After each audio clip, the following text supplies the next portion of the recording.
ரொம்ப காளியனை நடித்தாலும் இப்போ இந்த படம் ட்ரெய்லர் நம்ம பார்க்கும்போது வந்து ஏதோ இந்த ஒரு படத்தை நம்ம பார்க்குற ஒரு நம்ம இன்னும் படம் ஃபுல்லாக பார்க்கல, பட் ஸ்டில் நம்ம பார்க்கும்போது ஒரு சின்ன ஃபீல் வரும்ல. அப்படி இருக்கும்போது இது வந்து ஏதோ நம்ம அந்த அந்த ஏரியாவில் இருக்க மாதிரி ஒரு ஃபீல் இருக்குது. ஏன்னா அதுக்கு எனக்கு தெரிஞ்ச ஐ திங்க் த கேரக்டர்ஸ், அந்த முகங்கள் வந்து ரொம்ப அவ்வளோ பியூட்டிஃபுல்லாக செலக்ட் பண்ணியிருக்காங்க எல்லாருமே.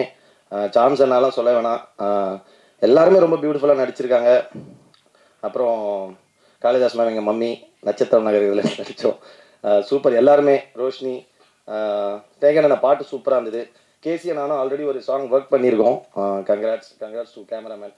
அது அது ஒரு பியூட்டிஃபுல்லாக ஒரு வார்த்தை சொன்னார். இந்த மாதிரி சினிமாக்காக ஒரு ஷார்ட் வச்சு ஆக்டர் நடின்னு சொல்லலாம் இல்லாமல் நான் நடிக்கிறத வச்சு அவர் பிடிக்கிறது வந்து ரொம்ப சூப்பரான ஒரு விஷயம். அது வந்து ஒரு பயங்கரமான ஒரு ஆக்டருக்கு ஒரு ஃபீல் இருக்கும். ஏன்னா அது சொன்ன மாதிரி சினிமா வந்து ஒரு பியூர்லி டைரக்டர்ஸ் மீடியம். ஏன்னா நம்ம பயங்கரமாக உழுந்து நடிச்சா கூட டக்குன்னு ஒரு ஒரு நாய்க்குட்டி க்ளோஸ்அப் வச்சுட்டு போயிடலாம், அது பிரச்சனை கிடையாது.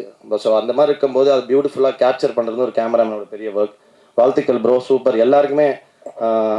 கார்த்திக் அண்ணா ப்ரொடியூசர், இந்த மாதிரி கண்டிப்பாக நிறைய படங்கள் பண்ணுங்கள், நியூ கமர்ஸ்க்கு கொடுங்க. எல்லாரும் நிறைய நல்ல கதைகள் வரணும், நல்ல படங்கள் வரணும். வாழ்த்துக்கள். Thank you so much.